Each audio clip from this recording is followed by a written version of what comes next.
Now, let me quickly walk you through 5 practical ways that you could spot your teenagers' hidden talent and help them make the most of it. Now, when I use the word hidden talent, it's easy for people to get fixated on the word hidden and to just look at talent as this thing that people are already very good at. Now, permit me to say that talent sometimes comes down to that sweet spot where resilience, enjoyment, perseverance, where, that positive response to feedback meets opportunities. Not necessarily something that your young person is already good at.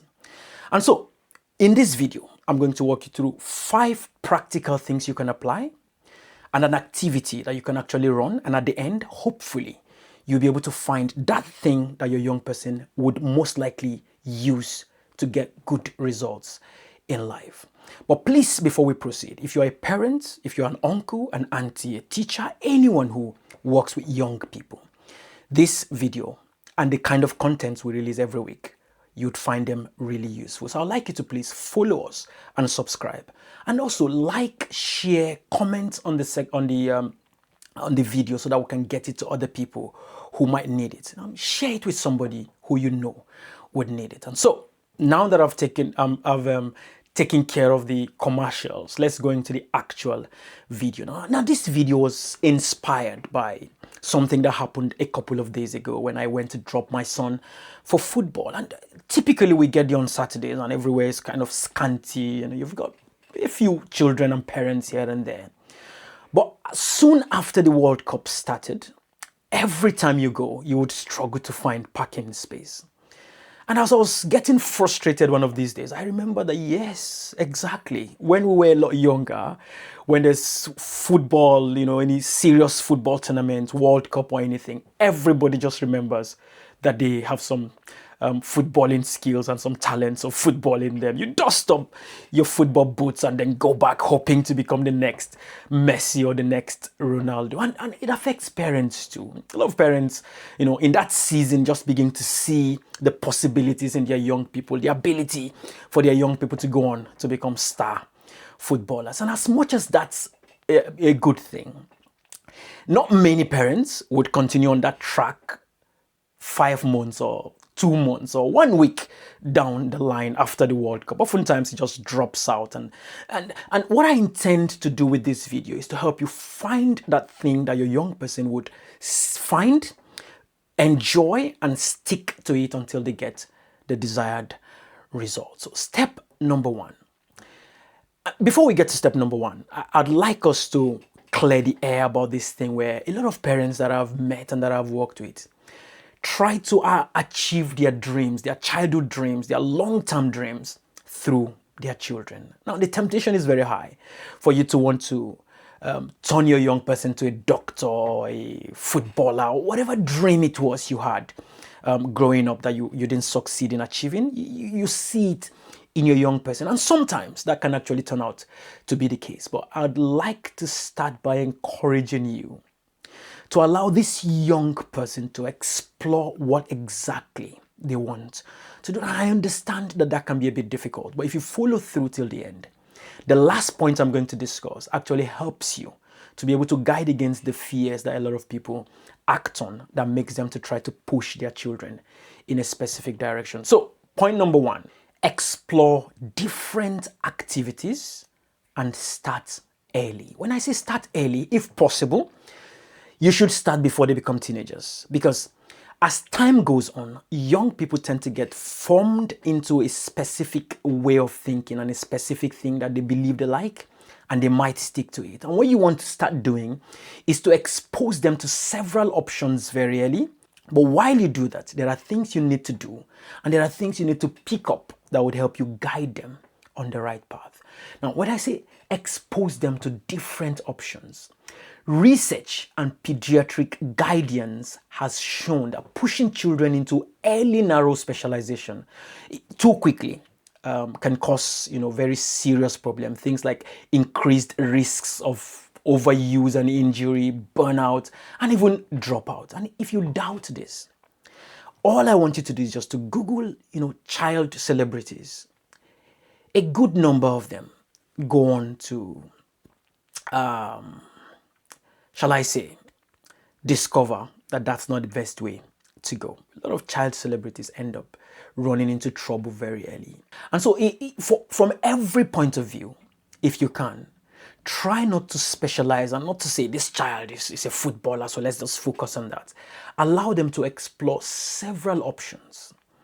And once you do that, we can then, at the next step, I'll show you how you can make the most of that exposure. But let's quickly look at this practical activity and exercise that I'll give you that would help you to start, exposing them to several options in the next 6 weeks. And I like to just call it the talent taster menu. So pick a piece of paper or take your phone and create these 3 columns.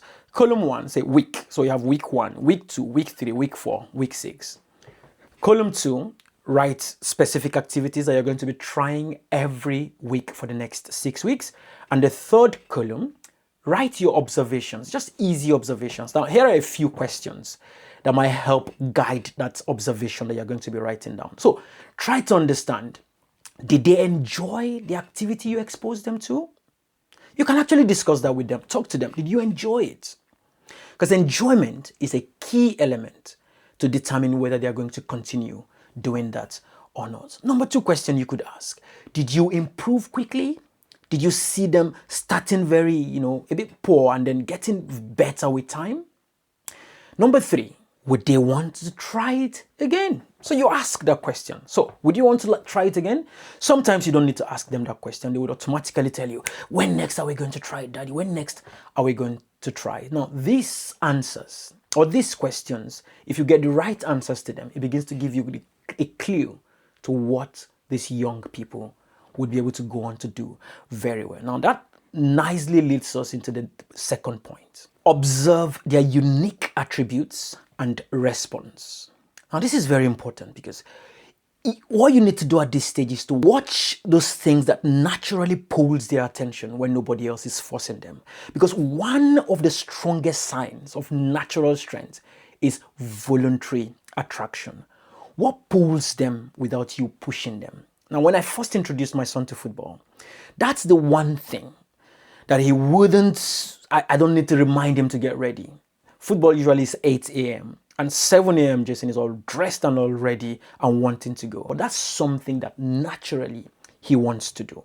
There might be something in there for him. A teenager who would end up becoming an author, a great writer, would start showing some signs. It could be how they respond to WhatsApp messages.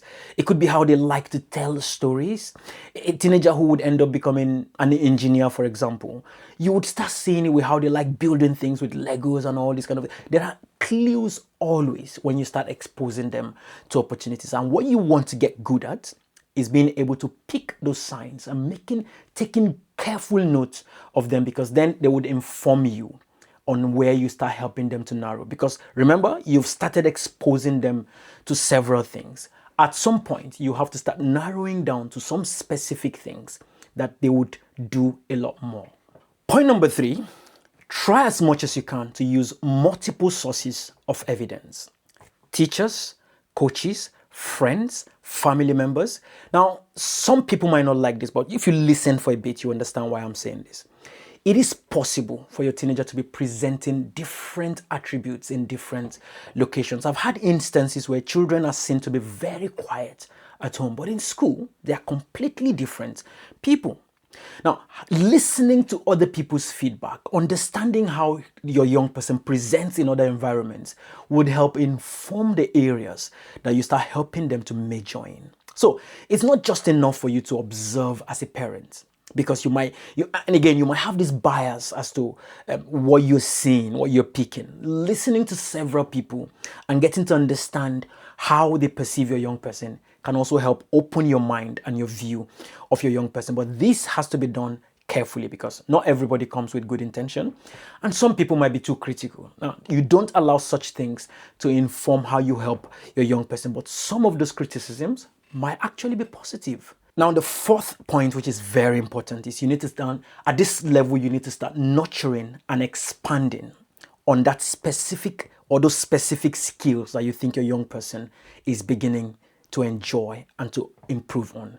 Remember, you've started from exposing them to several things, and then you start narrowing down through observation. At this point, you want to start nurturing those specific things that they do very well. And what do I mean by that? You start creating more opportunities for them. If it's football, start giving them more opportunities to play football, exposing them to real life scenarios, real life situations, and that would help them to start growing genuinely. Expose them, create opportunities for them to be creative without expecting anything in return. Promote resilience when they struggle, when it's beginning to look difficult, because that will definitely happen. So they start liking football, and then they realize that football can be a bit stressful. They start liking to write or to tell stories, and then they later realize that, well, storytelling can sometimes involve some boring aspects. Writing can sometimes involve some boring aspects. That's the point where you encourage them and help them to start building resilience,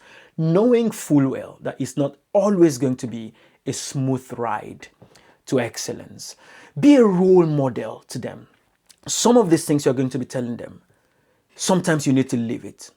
If you fail as a parent, or if things don't go the way you plan, how do you respond? Do you allow them to see that failing sometimes can be part of real life? Expose them to those things that will help them to start growing and expanding in their ability and skills on those specific areas. Number 5, and the last point, is what I would like to describe as cautious patience. Now, I have thrown this point in because oftentimes the reason why a lot of parents want to push their children in a specific direction is because they do not want to risk the possibility of the children failing. And I can tell you that I have seen the negative side of pushing children in a specific direction. I grew up in an area where poverty was a real thing.